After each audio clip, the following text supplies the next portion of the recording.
Have you ever considered how something as routine as walking could silently become your greatest risk? For many older adults, what used to be a mindless movement has turned into a source of quiet concern. And it's not paranoia, it's reality.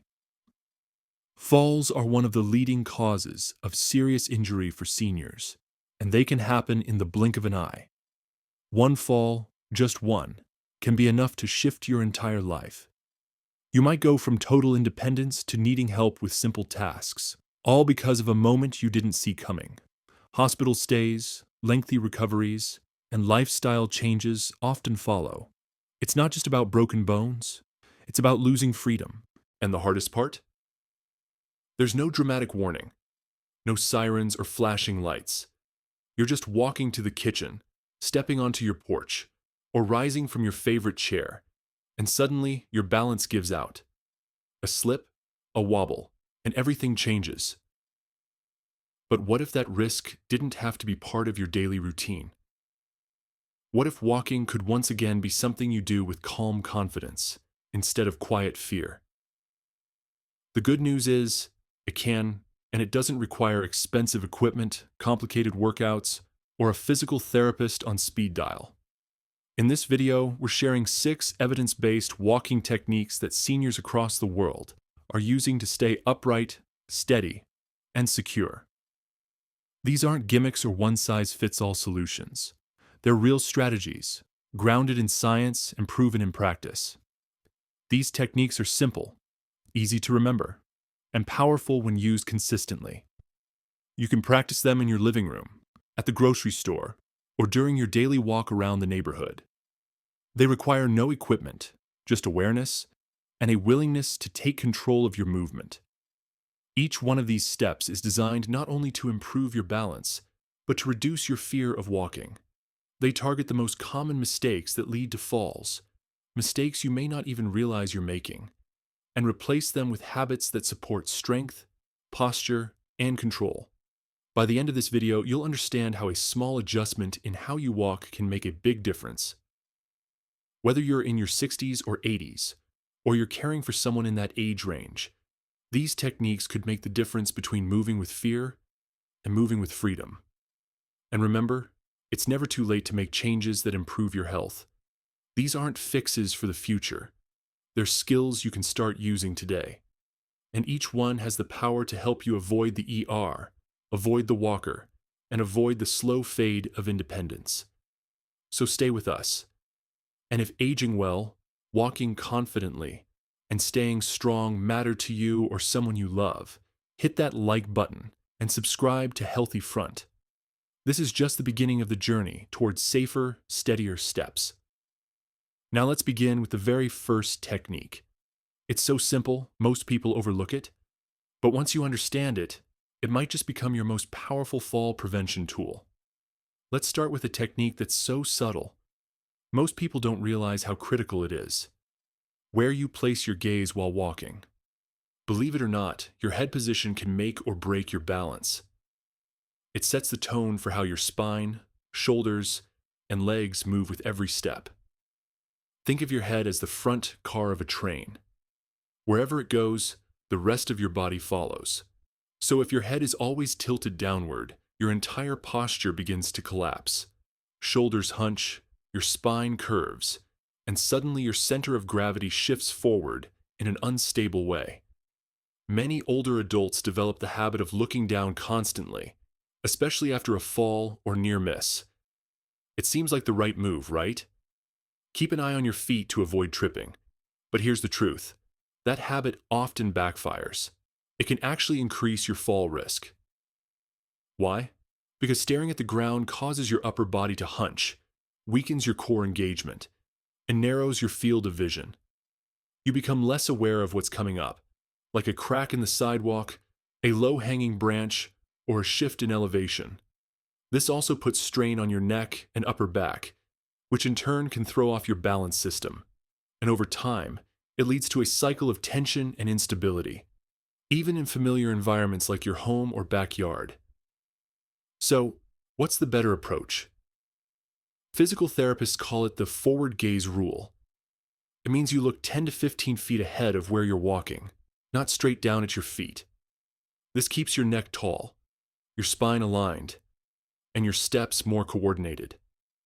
Let's meet Harold, a 78-year-old retired mechanic who loved morning walks until he started feeling wobbly on sloped sidewalks. His first instinct was to stare at his shoes, but that made things worse. After working with a movement coach, Harold tried forward gazing, and the difference was immediate. He stood taller, moved more smoothly, and said his walks felt less stressful and more natural. Just by lifting his chin and focusing forward, Harold reactivated muscles in his core and hips, muscles that were asleep when he looked down. You can try this yourself. During your next walk, gently lift your head so your chin is level with the ground. Keep your gaze soft and steady, scanning ahead. Only glance down when necessary, like before stepping off a curb or navigating uneven flooring. This habit alone can dramatically change your sense of balance and control. You'll walk taller, breathe easier, and reduce the mental strain of watching every single step. Plus, it boosts your confidence, because walking isn't just physical, it's psychological too. So the next time you step out, let your eyes lead with confidence, not caution. Walking begins with how you see the world, and by simply adjusting your head position, you lay the foundation for safer, stronger movement. When we talk about balance, most people focus on the legs, but your arms, yes, your arms, play a critical role in keeping you steady. In fact, the natural rhythm of your arms is one of your body's built-in stabilizers, and it often fades without you even noticing.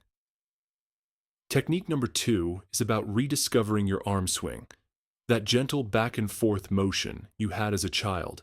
It's not just there for looks. It's nature's way of creating cross-body balance. When your right leg moves forward, your left arm should too, and vice versa.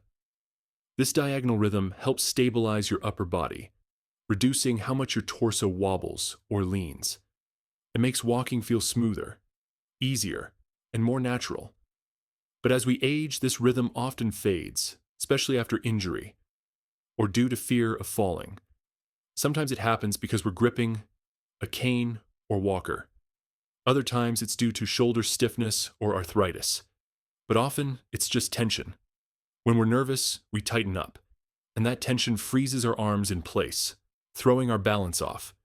Take Miss Bernice, a 79-year-old former teacher who relied on a cane. Her therapist noticed she held the cane tightly in one hand and kept the other arm glued to her side.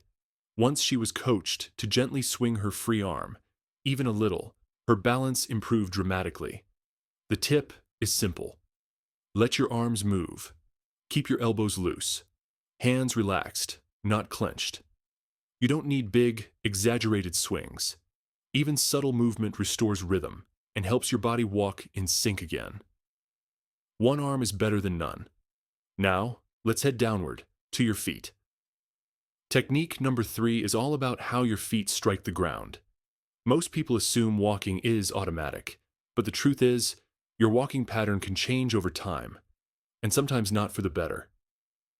In a healthy step, your heel should touch the ground first, followed by your arch, and then your toes push off into the next step. This is called a heel-to-toe stride, and it's your body's natural shock absorber. But for many seniors, this pattern breaks down.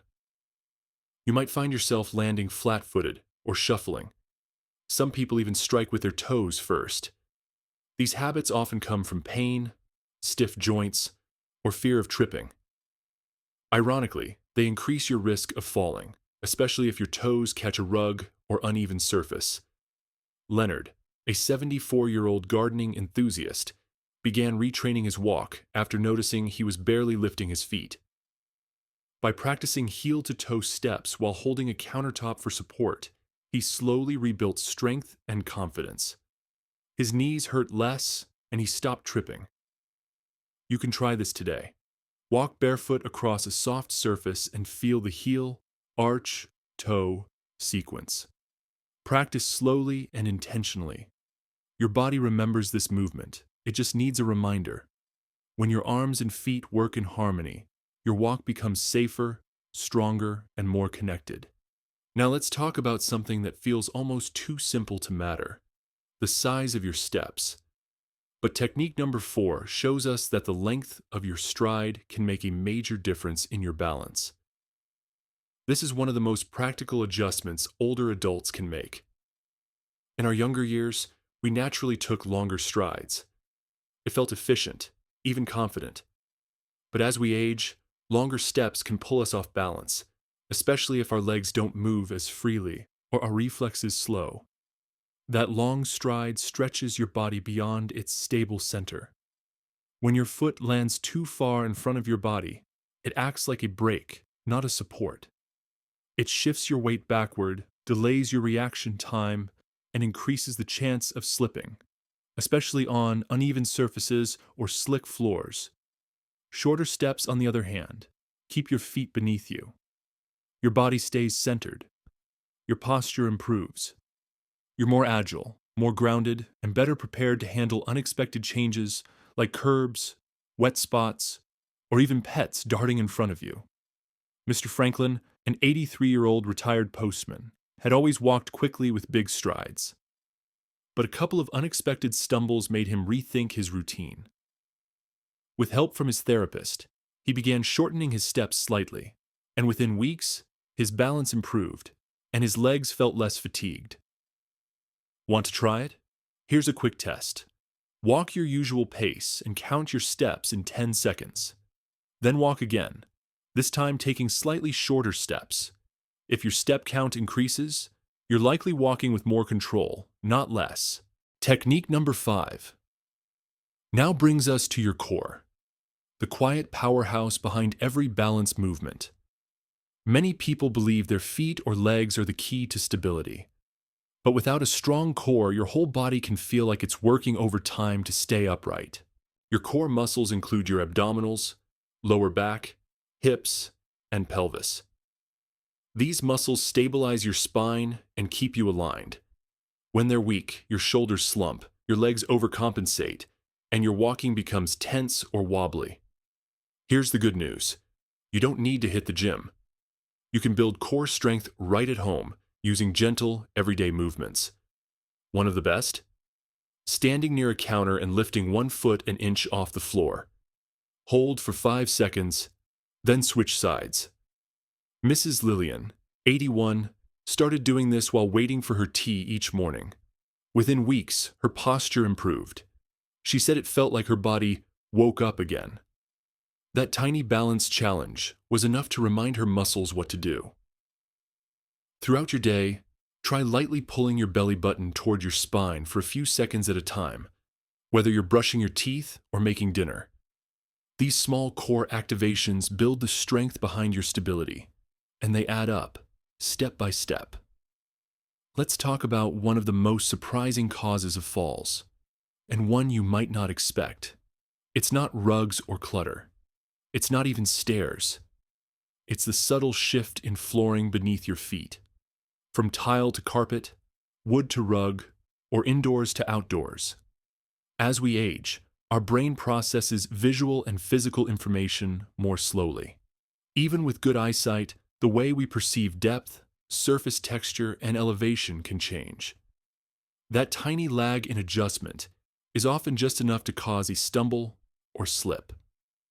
Imagine walking from a hallway with tile into a room with a thick rug. If your foot expects the same smooth glide, but lands in something soft, your balance may briefly tip. The same happens stepping onto a rubber mat, linoleum, or glossy floor. Technique number 6 is about being aware of floor transitions before you step. Not just seeing them, but naming them in your mind. This might sound strange, but silently saying rug, step, or carpet activates your brain's focus and prepares your body for change. Peter, a 79-year-old retired school principal, nearly fell on a shiny marble floor at his local rec center. The reflections made the floor look uneven. That's when his therapist suggested a simple mental trick: silently identifying every surface change. He started doing it, and the results were immediate. He felt more in control, more present. Instead of walking on autopilot, he walked with purpose. And more importantly, he didn't fall again. That one shift in attention made all the difference in his daily confidence. Your sensory system is constantly adapting. Carpet gives more, tile feels firmer, wood might creak, and rugs can slip. Your feet and brain need a split-second warning to stay in sync. That's what this technique provides, a heads-up for your body. Also, be cautious with high-gloss floors, especially at night or under artificial lighting. They may look shiny, but they can visually distort what's flat and what isn't, especially if you wear bifocals or progressive lenses. If that's you, here's a tip. When approaching stairs or curbs, slightly tilt your chin down so you're seeing the edge through the right part of your lens. This minimizes distortion and gives your eyes a clearer sense of depth. This technique isn't about fear, it's about intention. Paying attention to flooring isn't overthinking, it's smart walking. It helps your nervous system stay alert and gives your muscles just enough time to react safely. So the next time you move from one surface to another, quietly name it in your mind. That 1-second habit could be the difference between a stable step and a sudden fall. Awareness of what's beneath you is just as important as what's ahead. Let's take a moment to reflect. You've just learned 6 powerful walking techniques, each one designed to reduce your fall risk and increase your confidence. None of them require fancy equipment, long workouts, or a personal trainer. Just awareness, intention, and small daily habits. Let's quickly recap what we've covered. 1. Head position awareness. Keep your eyes looking 10 to 15 feet ahead. 2. Arm rhythm. Let your arms swing naturally to help stabilize your core. 3. Heel-to-toe foot striking. Rebuild your natural walking pattern. 4. Smaller steps. Keep your stride short and your body aligned. 5. Engage your core. Build balance from the center outward. 6. Floor. Transition awareness. Stay alert to surface changes underfoot. These may sound simple, but don't underestimate their power. Each one is backed by real-life success stories. Seniors, just like you, who made a few adjustments and saw major improvements in how they walked, how they felt, and how much freedom they regained. But more than just physical tools, these techniques are a mindset shift. They allow you to go from walking out of fear, always looking down, bracing for a misstep, to walking with purpose, with confidence, and with peace of mind. We understand the fear that comes with aging. It's not just about falling, it's about losing control, losing independence, or becoming a burden. These feelings are common, but they are not your destiny. You are not powerless. You have more control than you think, and it starts with intentional movement. Every time you lift your head, swing your arms, or take a balanced step, you're not just walking. You're taking back control of your life. Remember Mrs. Lillian, who practiced core balance while brewing tea, or Harold, who changed his gaze and regained confidence. These are not rare exceptions. These are real, ordinary people taking simple, powerful action to keep doing the things they love. Whether it's walking your dog, gardening, traveling, or simply standing up without hesitation, these techniques can help you move freely without fear. And even more importantly, they can help you keep your independence for longer. So here's your invitation. Choose one technique to start with today. You don't need to master everything at once. Pick the one that stood out to you. Maybe head position, maybe shorter steps, and bring it into your daily routine. And now, we'd love to hear from you. Which step spoke to you the most? Which one are you going to try first? Leave a comment below and let us know. Your insight could inspire someone else to take that same step forward. If this video helped you or someone you care about, please like, subscribe, and share it. You'll be supporting this growing community of seniors and caregivers committed to living stronger, safer, and more independent lives. And don't forget to subscribe to Healthy Front for more life-changing tips, gentle reminders, and empowering wellness guidance. We're so grateful you walked this journey with us. Keep walking, not with fear, but with purpose. We'll see you in the next video.